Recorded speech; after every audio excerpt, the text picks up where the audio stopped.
Podcast Network Asia.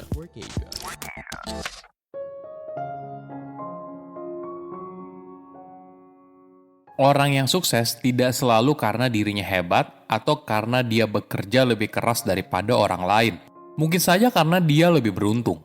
Halo semuanya, nama saya Michael. Selamat datang di podcast saya, Sikutu Buku. Kali ini saya akan bahas buku The Drunkard's Walk, karya Leonard Mlodinow. Sebelum kita mulai, buat kalian yang mau support podcast ini agar terus berkarya, caranya gampang banget. Kalian cukup klik follow. Dukungan kalian membantu banget supaya kita bisa rutin posting dan bersama-sama belajar di podcast ini. Buku ini membahas bagaimana sesuatu yang acak punya pengaruh yang besar atas hidup kita. Sedangkan di sisi lain, kita terlalu menganggap sebuah kejadian acak sebagai sebuah hal yang penting. Apakah kamu mengakui kalau keberuntungan memainkan peran yang besar dalam hidup? Tidak peduli apakah kamu adalah orang yang kompeten atau tidak, ada hal tertentu yang berada di luar kendali. Bahkan bagi seseorang yang berbakat, mungkin saja tidak sukses di bidang yang dipilih, hanya karena dia tidak beruntung. Sedangkan seseorang yang biasa aja atau bahkan tidak begitu terampil, bisa saja sukses ketika mereka mendapatkan sebuah peluang besar yang membantu untuk mencapai kesuksesan. Inilah cara pandang yang seharusnya kita miliki saat melihat orang lain. Kita tidak melihat seseorang atas pencapaiannya, tapi berdasarkan keahlian. Saya merangkumnya menjadi 3 hal penting dari buku ini. Pertama, hal yang acak dalam hidup. Menurut kamu, memenangkan sebuah permainan lempar dadu apakah keahlian atau keberuntungan? Mungkin kamu menjawab keberuntungan, karena kamu tahu kalau itu hanya berdasarkan kebetulan. Namun jika kamu memenangkan permainan dadu pada abad ke-16, maka orang-orang akan memuji kamu atas keahlian dalam melempar dadu atau mendapatkan keberuntungan dari alam semesta. Kenapa? Karena orang pada masa itu tidak tahu konsep probabilitas. Barulah ketika ilmuwan Galileo mulai memperkenalkan konsep observasi dan eksperimen pada studi ilmiah, semua berubah. Bahkan untuk hal yang terlihat acak seperti permainan lempar dadu, ternyata bisa dianalisa. Misalnya gini, kenapa dadu dengan jumlah angka 10 lebih sering muncul daripada angka 9? Setelah meneliti lebih lanjut, Galileo mengambil kesimpulan ilmiah kalau angka 10 lebih sering muncul karena lebih banyak kombinasi untuk mencapai angka tersebut daripada angka 9. Populasi manusia percaya kalau bumi itu datar selama ribuan tahun. Mungkin saja penemuan dan kemajuan akan bergerak lebih cepat apabila penemuan soal bumi datar itu lebih cepat kita ketahui. Tapi faktanya, informasi ini sebenarnya tidak berpengaruh besar pada keputusan kita sehari-hari. Misalnya di masa lalu, jika kamu punya pandangan kalau bumi itu datar, hal ini tidak akan berdampak pada hidup mayoritas orang dalam hal menjalankan bisnis atau mengurus keluarganya. Namun, kesalahpahaman soal sesuatu yang acak dan probabilitas bisa berdampak negatif pada kemampuan kita dalam menjalani hidup. Kenapa? Karena sesuatu yang acak dan probabilitas berkaitan dengan keputusan yang kita ambil sehari-hari, entah kita sadari atau tidak. Kedua, rahasia orang sukses. Ketika melihat orang yang sukses, mungkin kita terbiasa untuk bertanya, kenapa sih dia bisa sukses? Otak manusia selalu berusaha untuk mencari pola dan alasan atas segalanya. Mencari penjelasan kadang merupakan hal yang sia-sia, karena mungkin saja memang tidak ada alasannya. Sebagai contoh, misalnya seorang ilmuwan bingung atas sebuah data yang anomali dari hasil tes yang dilakukan. Tapi cara terbaik untuk mencari tahu adalah dengan mencari rata-ratanya dan mengulangi tes itu terus-menerus. Penulis berargumen tidak semua hal yang anomali itu merupakan data yang error. Bisa saja karena sebuah kebetulan. Pada tahun 1978, seorang ilmuwan bernama Leonard Kopet menciptakan sebuah sistem yang bisa memprediksi apakah pasar saham akan naik atau turun. Sistemnya ternyata berhasil. Selama tahun 1979 hingga 1989, prediksinya selalu benar.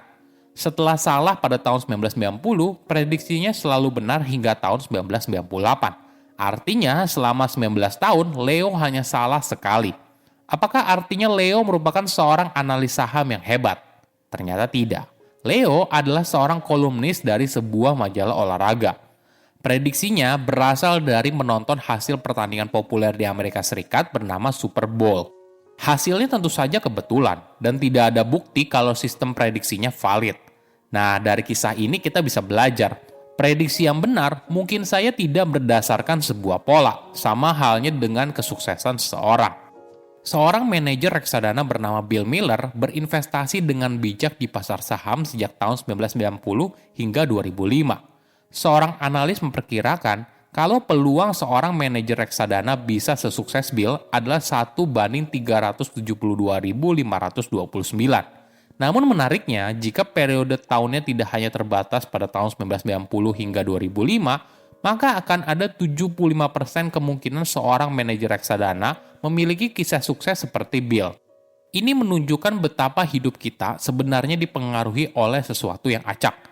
Sama halnya seperti seorang pemabuk yang berjalan tidak beraturan di trotoar.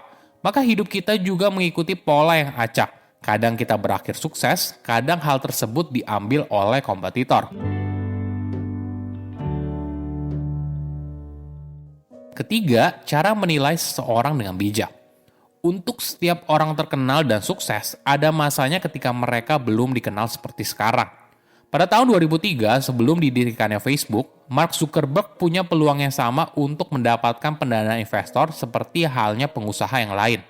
Beberapa tahun kemudian, Mark bisa dengan mudah mendapatkan pendanaan atas ide bisnis apapun yang dilontarkan.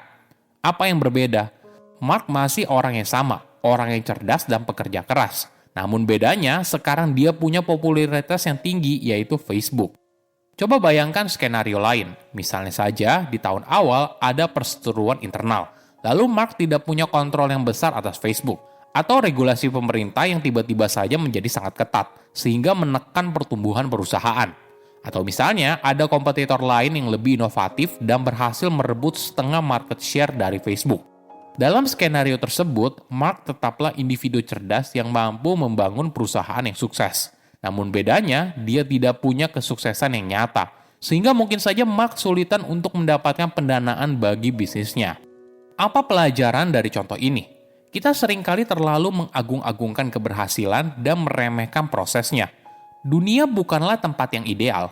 Banyak orang yang sebenarnya kinerjanya kurang atau lebih dari kinerja yang sesungguhnya dalam jangka pendek. Inilah yang seharusnya membuat kita lebih bijak dalam menilai seseorang. Hidup kadang terjadi begitu saja, tiba-tiba saja ada kesalahan, hal tak terduga muncul. Dalam periode yang lebih panjang, hasil dari kinerja seseorang akan sesuai dengan keahlian yang sebenarnya. Oke, apa kesimpulannya? Pertama, hidup itu acak. Jika kamu memenangkan permainan dadu pada abad ke-16, maka orang-orang akan memuji kamu atas keahlian dalam melempar dadu atau mendapatkan keberuntungan dari alam semesta. Ini contoh yang menarik dan mengingatkan kita kalau tidak semua hal terjadi berkat kerja keras atau keahlian, tapi bisa saja karena keberuntungan. Kedua, tidak semua hal ada penjelasannya.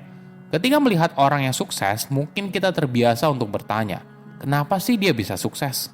Otak manusia selalu berusaha untuk mencari pola dan alasan atas segalanya.